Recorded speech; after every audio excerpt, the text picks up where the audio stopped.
the smallest rattlesnake in the world. Coming up.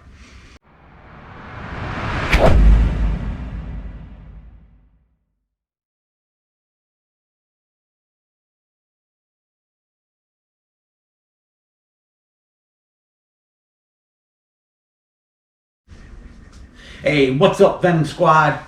Hey, you guys, just a short one today. I mean, the last video was kind of long, and we're sorry it took so long to get out. Dina wasn't feeling good, and it took us 3 damn days to shoot that video with all them different animals. And I'm gonna tell you, it was a trip, because I had some different animals out and tried different ones, and they were going all over the room, and Dina was running out of here, and it was something. And then she got sick, and then I postponed it, and then the editing took days.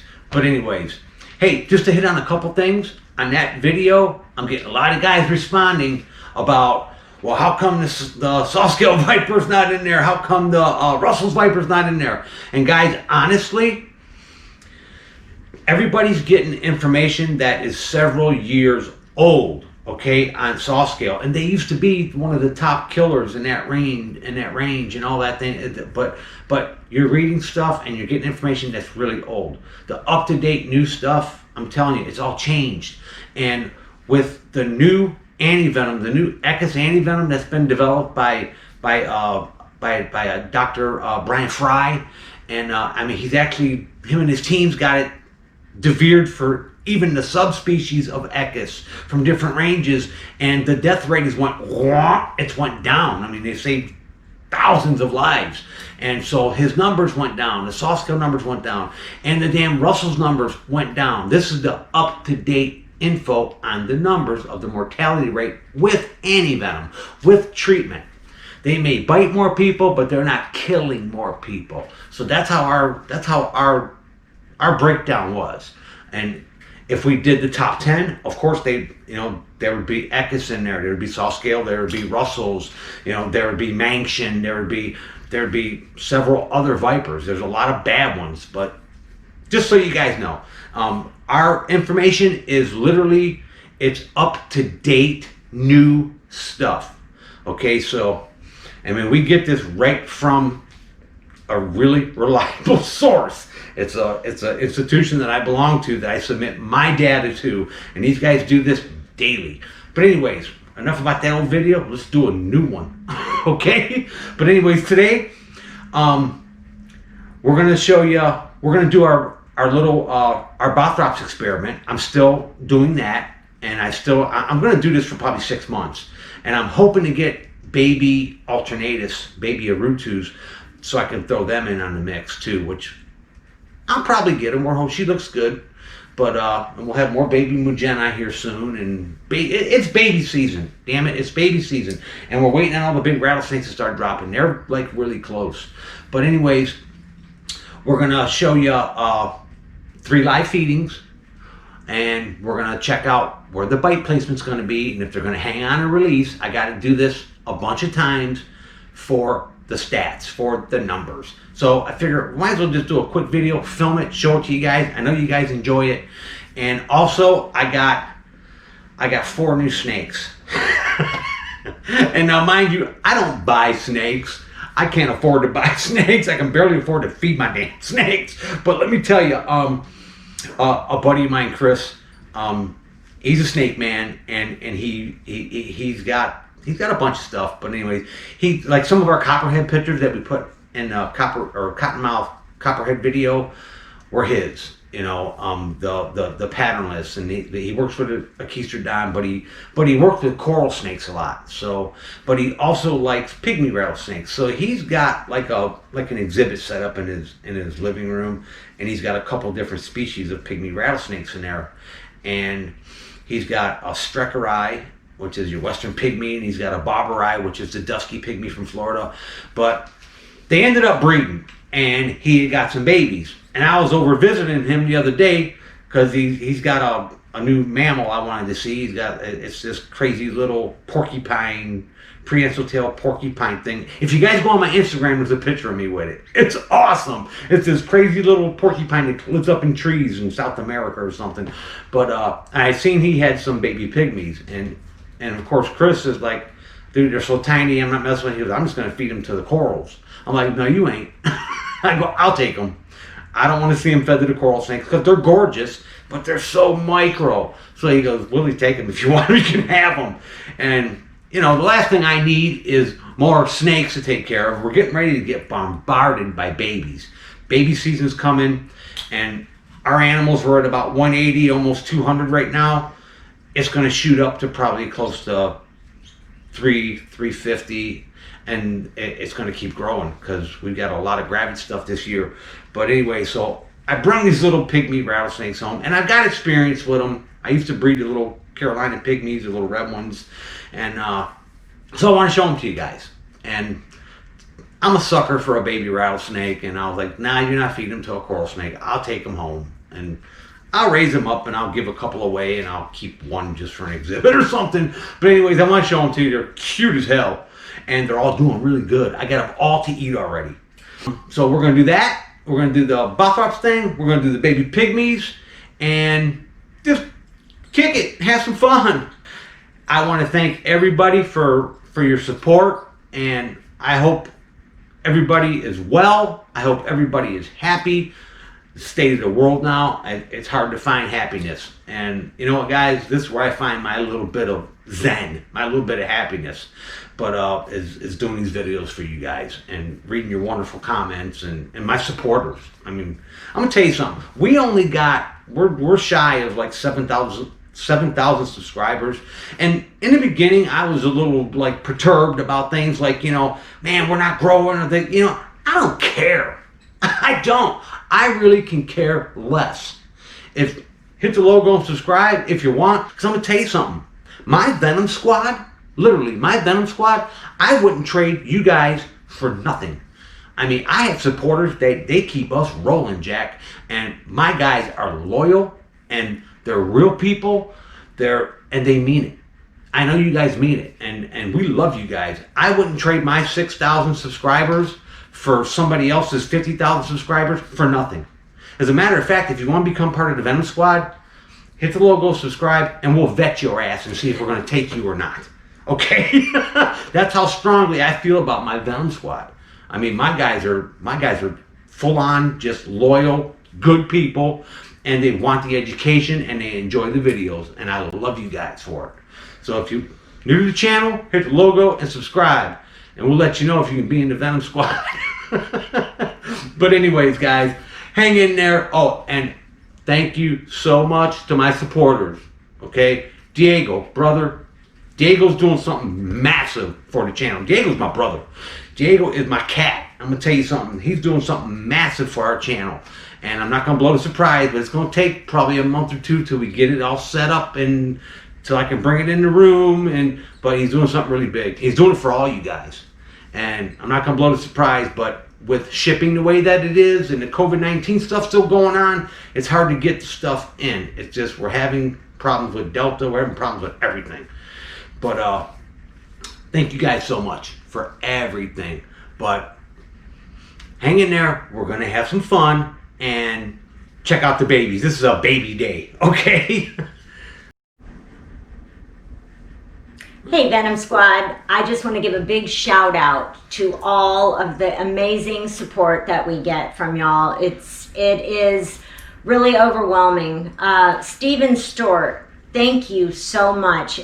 Because of your generous donations, you know, I try to allocate, especially when we get some nice sizable numbers, and because of your donation, he has built up enough to upgrade his anti-venom stock. So from me, I want to thank you, because that is so important for me to have him and then him to have his anti-venom.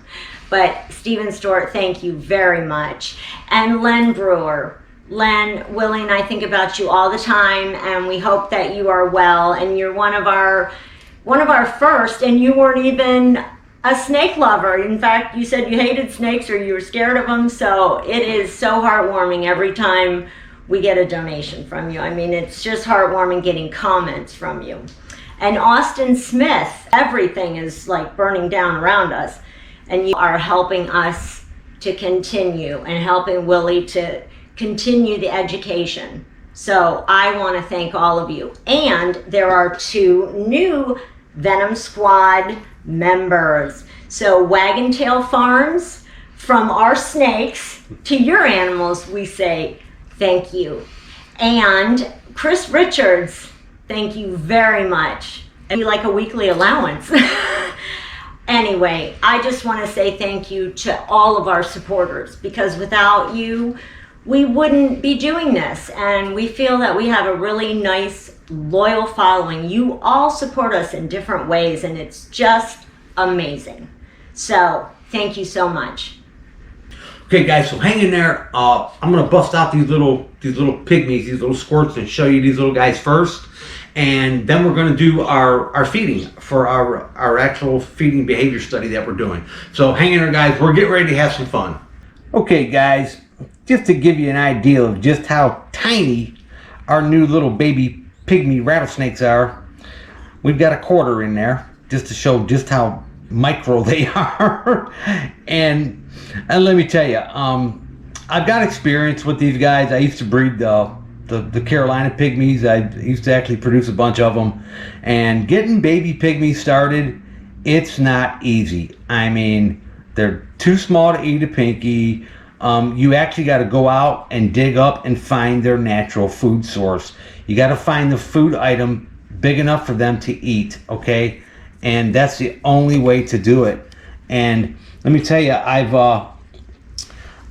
spent 3 or 4 days now looking for just the right size food item for these guys and something that they'll consume. And I got lucky, and I found some teeny little narrow mouth toads. And I don't think they're a true toad species. They're smooth skinned like a frog. But let me tell you, they are tearing them up. I've actually got the first one to eat. I got to eat 4 or 5 days ago, and then a couple days later, the rest of them ate. And I went through my yard collecting little centipedes and little tiny baby geckos, and I couldn't get them to take nothing.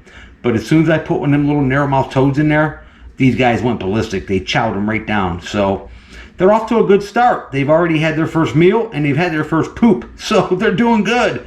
But look at how tiny. Now here's the thing. These are actually a hybrid pygmy rattlesnake. This is a hybrid of a bobberi, which is your dusky pygmy rattlesnake from Florida, and your streckeri, which is your western pygmy rattlesnake. So they're actually really pretty. They're going to be gorgeous little snakes, but it was either me or they were going to be fed to a coral snake. So I just decided to take all 4 of them and bring them home. I know, like, I ain't got enough stuff to do, right? And you guys are probably thinking, what's Willie doing with little pygmy rattlesnakes when he's got all these bushmasters and all these big dangerous snakes? But I'm a sucker for a baby rattlesnake. I can't help it. But look at how gorgeous these little guys are. They are cute as a button, ain't they? But here's the thing. Raising little pygmies, you got to be patient, and you got to find their food source. You got to find what they naturally would eat to get them started. And now, after 4 or 5 natural feedings, like, I'll give them 4 or 5 more of them little narrow-mouth frogs or toads or whatever you want to call them, and they'll gain enough size where they'll be able to take a pinky mouse. And then they'll start really growing in leaps and bounds. And as soon as I get these guys more apt to eat on camera, we'll do a little feeding video with these little cuties. But now, the venom of this snake, I mean, I don't think anybody has ever died from a pygmy rattlesnake bite. Very mild. It's a hemotoxic venom, but it's supposedly very painful. I'll tell you, I read a book when I was a child. I was probably 10 years old. It was called Rattlesnakes and Scientists. It was by D.C. Epson. And he was a scientist, he was a writer, and he described, what's this little guy doing? He's getting nervous. He's like, get that camera off me. But anyways, this guy described, he's trying to rub that water off him. I sprayed him just a minute ago. But anyways, this gentleman was describing a bite from a newborn baby pygmy rattlesnake. And he logged the whole experience. He had he had a mama pygmy give babies to him in his lab, right? She had like 8 babies. And just for his own satisfaction and to find out, you know, how the venom works, he picked one of these little baby pygmies up and he presented his index finger to it and he let it bite him. He teased it till it bit him and it envenomated him. And the way he described the bite, he said it was the biggest mistake he ever made in his life, letting that little snake bite him on the finger. He said because immediately his finger was on fire, it swelled up, the swelling traveled from his finger to his whole hand, and then up to his elbow, his whole forearm, and then his whole arm and into his shoulder. And then he said he spent a very restless night in excruciating pain, just horrible pain all night from his arm being on fire and the swelling and being nauseous. He said it was the worst experience of his life. And he was more or less kind of expecting just like maybe a bee sting or some swelling and some itching, but that little pygmy lit him up and let him know that he's not playing. But it was kind of a fun book to read when I was a child. But anyways, now these little guys are doing good. I already got a feed into them, which I'm ecstatic about. But just to share it with you guys, just to show you our new little pygmies. And you know, these aren't a valuable snake. They're not a rare snake. They're you know, basically this is just me being me, and I would rather take them and spend the time getting them feeding and raise them up than see them get eaten by a coral snake. I got a thing for little baby rattlesnakes. But look at how micro they are. I mean, he can curl up and fit on that quarter. But and this being the smallest rattlesnake species in the world, you know, and probably one of the smallest venomous snakes in the world. I mean, there are quite a few other venomous snakes that are really tiny, like your African species, your Bitis caudalis. Oh my God, babies are just micro. They are tiny. Also, baby sidewinders are really small. Baby eyelash vipers are micro. But little baby pygmies, they're micro little guys, but they can be a challenge. They're definitely not for a beginner. A baby pygmy is not for a beginner. I mean, you got to be advanced and actually know how to take care of these little guys to make them, you know, to make them thrive and keep them alive. But after they're 6-8 months old and they're eating pinkies, they're easy. They're just very simple and they do well. It's a very good first venomous snake if you're thinking of venturing into the hobby. But I just wanted to share this with you guys and show you these little squirts. I got 4 of them, but I got pretty lucky and I found the food source. Actually, I found the food source jumping around on the floor of my snake room. After a rain, I'm getting these little frogs, and they're getting into one of my snake rooms, and I actually was like, okay, well, that's easy. Let's try that. Okay, we're gonna quick feed our little Mugeni. Oh, he ain't wasting no time. Oh, damn. All right, and this is the study I've been conducting on feeding behavior on bothrops. You know, and of course I'm logging all this data for my database on feeding behavior, which, you know, if they're hanging on, they're letting go, and I'll tell you, the youngsters have the numbers are showing it. They're definitely hanging on more than they're letting go. So, and my big ones, more often than not, bite and release. But now this is the Bothrops mugeni, but they're definitely putting on the hurt juice today. Wow. And it's perished very quickly. And I'm just popping these little tubs up here on my table and filming it real quick for you guys. I want to share all this information with you guys. And when I'm done with this study, I'll show you all the numbers. But it's going to take me about 6 months because I need it at least with 3 to 4 different Bothrop species. And I want to do it with, I mean, literally sets of babies and adults. And I haven't even started the alternatus yet because I'm waiting for my baby alternatus to be born. So hopefully be born. We'll see. But there we go. There is number 1. We're going to move over to number 2. Okay, and here is number 2. And let's put this one all the way over here. Let's make her hunt for it a little bit. And here she comes. These things are just heat-seeking missiles also. But look at the size of the head on that little rascal. Their heads are really getting that big arrow shape. That big lance-headed shape. Honey, can you take these tweezers from me? Yeah. Thank you.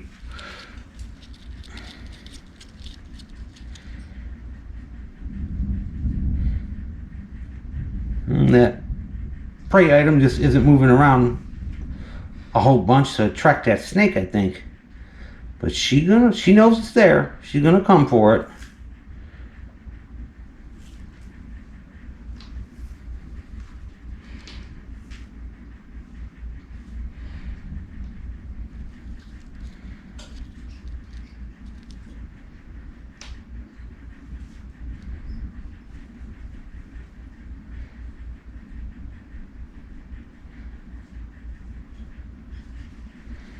Snakes are so patient. That snake will sit in the same... Oh, no, no, no, no, no, no, no, no, no, no. Did y'all see that? I moved just a little bit, and that snake, like, its attention went off that mouse and right on me. And I'm, like, hanging over this tub, her little grow-out tub with this camera in my hand. GoPro's on. So, and the GoPro's probably warm. So, I'm going to need to push that mouse in front of her and break this behavior right now before she decides to reach up here and kind of take a poke at me. There we go. Here she comes.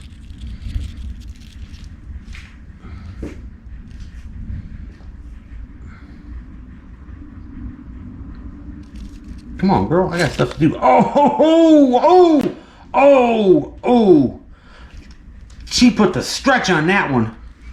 Right behind the neck. And that this is the stuff that I'm logging, okay, is bite placement too. I mean, she took that thing in the same spot. They always hit them in the same spot. It's always like right behind the neck. Now, are they doing that because they know they don't want to get bit? Is it instinctual, or is it just luck? But this is like the 8th or 9th time that I fed this snake and I've recorded it, and it's been the same every time. So the numbers will tell. I mean, after maybe 100 feedings, we'll see, because it's always the same, and they are just that accurate. Are they picking that spot, or is it just luck? I mean, I don't think it's luck. I think they do that instinctually to avoid getting bit. But awesome. We're gonna gently back out of here. Okay, and for our last feeding, let's see how this little guy does. Oh, look at that. Yep. And look at the bite placement. And that thing was going in there sideways, and he managed to get it exactly where he wants it. This is a male that we held back for a future breeder, and amazing. So my study is actually coming out pretty good. The youngsters are hanging on to where the adults are biting and releasing more often than not. But what's interesting is the damn bite placement. I mean, they get it in the same place every time. So he's dispatching it pretty quickly. And these little baby bothrops mageni, they are growing like crazy. It's just amazing how big they're getting. And notice that this now this is another interesting thing about these little baby mageni. Now the males, I don't know why this is, but I'm gonna figure it out. The males have that yellow tipped tail, if you can see that, and the females don't. The males have that coddle lure, and the females just don't have that. Is that because, you know, the males have a longer tail than the females? You know, that's just how it is. The males have a longer, narrower tail, and the females have a short, stouter tail. But the females do not have that big, bright, yellow coddle lure. And the males do. All of the males in this litter had that, and the females didn't have it. So, kind of interesting stuff. Just some little things that, you know, most people ignore, but it kind of catches my interest. But And they use that little coddle lure to kind of, you know, to lure in prey. But, okay, and he's dispatched his prey. He's going to start mouthing it and getting it lined up to swallow. I'm actually standing here holding this camera over this tub, his little grow out tub. So if I'm shaking a little bit, moving around, I'm sorry, guys. Everybody, thanks for tuning in. And this is Willie from Venomcentral checking out. Later.